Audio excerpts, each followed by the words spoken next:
Right, I'm joined in the studio by the sports commentator Ernest Opuni and the founder of BoxTalk UK, Ade Oladipo. Now, let's start with our top story of Lance Armstrong. Now, what were your initial thoughts when you heard that he was going to return for a few of the stages of the Tour de France? I got a bit of a haze of grey, actually, because I suppose the most natural reaction ought to be something of indignation. You know, how dare he come back to the same place that he sullied? OK, just parking the personality that we know him to be, I suppose, and let's just assume he's had a bit of a road to Damascus experience. Is he unredeemable? He's actually going to be going on a bike along with Jeff Thomas, who potentially has more to lose in terms of having an icon who's let him down. And if he's able to forgive him, can't the rest of us? Question mark. So I'd like to feel more strongly about it, but I almost think I can understand where it's not a pure black and white. OK, well, he knows it's a controversial move and all eyes will be on him. He knows this. I mean, what do you think of the whole situation? He is Mr. Controversial. He's not going to mind the eyes of the media and the world being on him. There's an element, like Ernest says, where, look, it's for charity.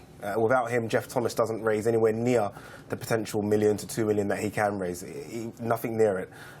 There's also the element, though, where there's wounds that are still not healed yet. Yeah. There's a lot of cyclists that still, you know, don't like Lance Armstrong. And he's not coming into any Mickey Mouse race. He's coming back into their race, which is the Tour de France, the Olympics of cycling. So I understand the arguments for both.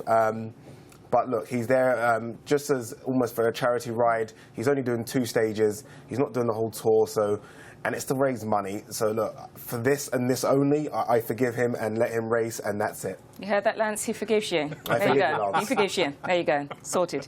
Right, let's move on to another controversial figure, Mr. Sepp Blatter. A lot of back and forth, to and froing. I haven't resigned. I have resigned. What are your views? We've got to not let him be the story, is my initial feel. I mean, anything about FIFA, you've got to preface with the fact that all we have is conjecture and suspicion, and until such time as something incontrovertible needs to be allowed to play out, is probably looking at the organisation having an opportunity to actually build the faith of what they do belongs to us as much as anyone else. And there's, to me, something about having an external review of everything they do, be it governance, scrutiny, looking at the whole culture and actually getting them away from this situation where they seem to be an organisation that's quite high-handed, doesn't welcome external scrutiny, seems to almost disregard the views of people that they don't do something. They're in their own bubble. And they're in a bubble with a game that belongs to us. And they need to rebuild that faith, and then we can all redefine what the mission and vision of the organisation is and what it can do for the sport. But that's what needs to happen. Mr. Blatter isn't necessarily, for me, the story. OK. Do you agree with him that Blatter isn't the story? It's more about FIFA. In fact, he's the smokescreen. He is, but when you think FIFA, you think Blatter. Right? He's the focal point, he's the figurehead. And there seems to be a backstory that's disappeared here.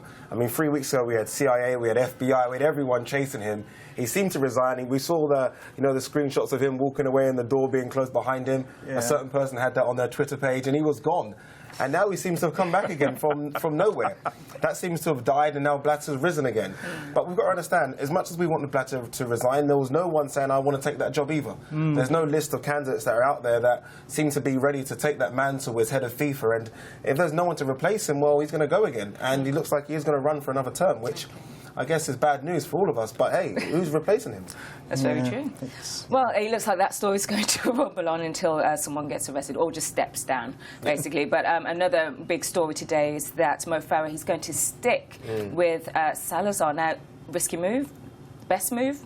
What do you think? Only move.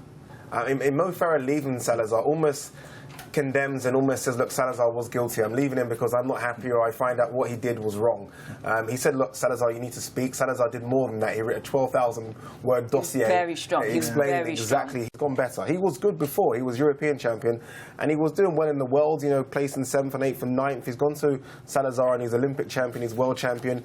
If he leaves Salazar, it puts a grey mark on Mo Farah's career. So I think he's got to stick with him and continue on. Salazar is, as they say, guilty or innocent until proven guilty, and right now he's innocent. OK, very quickly, your views? Totally echo that. I can't see any reason why he wouldn't stick with him, and there's probably a backdrop of stories and the issues that we don't actually know about. He wouldn't take no reason to leave. I agree. Yeah, loyalty, very huge in sport. Thank you very much for the first part. Well, joining me in the studio tonight are my guest, Ade Oladipo, the founder of BoxTalk UK, and the sports analyst, Ernest Opuni. Now, we have to start with the woman of the hour, Miss Nicola Adams. She has her sights on Tokyo, not even Rio. Yeah. So 5 years' time, Tokyo 2020. Can she do it? She'll be 37 years old, but what do you think? It's going to be tough. In her division, there isn't much competition, but she's ranked number 2 in the world in her division. There's a Chinese athlete called Ran Can, who's the world number 1. Nicola Adams beat her in the Olympic Games, but she's gone on to do really good things after that as well. So it's going to be tough, but look, that's all they've got to look forward to, really. They can turn professional. There isn't much money in the professional game, especially at that lower weight class. So amateur kind of boxing is what they've got to look for. And Nicola Adams' kind of fighting style, it's almost, if I can compare it to a male athlete, like Floyd Mayweather. She doesn't take a lot of shots, she relaxes a lot in the ring, she doesn't exert a lot of energy. So although she'll be 37 come Tokyo, she'll be a young 37 in boxing terms. So she can do it, but Rankamp from China is really, really good. As you get older, as she gets older, will she change her style of boxing maybe? If it... Yeah, I mean, she does mix it a lot. If you know, for want of a word, she mixes it a lot in terms of throws a lot of punches. As you get older, you kind of throw less punches and you're kind of more out of the way a bit. And I think that's kind of her style anyway. So she can do it, but like I said, Rankan is really, really good. So it's going to be tough for Rio, let alone Tokyo. But who knows? Fingers crossed. Okay, well, she's going to be defending her title at Rio, and again, she does want to get gold in Tokyo. What do you make of it all? I just hope that she defies some of the logic that happens in boxing, where people don't actually know when it is that they've hit the point beyond which they shouldn't go. 2016 feels reasonable. The only thing she hasn't won so far is a gold medal in the World Amateur Championship. She's got golds everywhere else, and that could potentially be 2018. That takes 2 years off her target. Yeah. It's just about she's such an icon for so many reasons. I don't want her to find out she took it a step too far by taking it a step too far. I almost want her to be able to foresee and say, actually, maybe I'll draw the line and leave on my own terms. Well, that's my next question. How has she influenced the sport?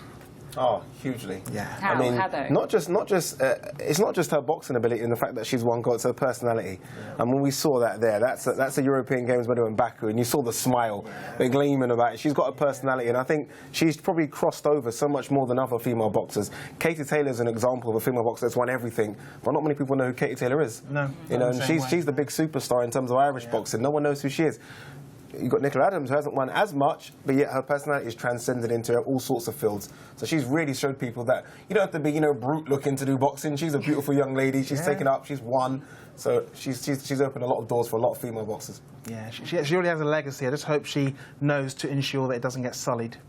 Not many people say they want to go to Olympics before the other Olympics has gone. So no, it's a bit rare in any sport. Yeah. That's a real long-term view, isn't it? Yeah. Well, very quickly, the judoka who won gold, she tested positive for cocaine, but great comeback for her. Yeah, she'll look at it as she's been vindicted after all this. She was suspended in most people's eyes, wrongly. Cocaine's not considered a performance-enhancing drug. So why are you being suspended for that anyway? It's almost a recreation use of anything. So you almost expect a slap on the wrist. She got a 2-year ban that was taken down to 1. She back now 1 goal. So she's probably looking like, I'm back. Yeah. I'm at my best. It didn't take anything away from me. So hopefully she can go on. She's looking at Rio as well now. Okay, very quickly, Ernest. Yeah, there's always a bit of a context, particularly with cocaine. There's other stories, but fingers crossed. I mean, it's something she can keep in her past now and just move forward on. Brilliant. Thank you so much, gentlemen. I'll leave you to your bromance. Okay, that's it for me.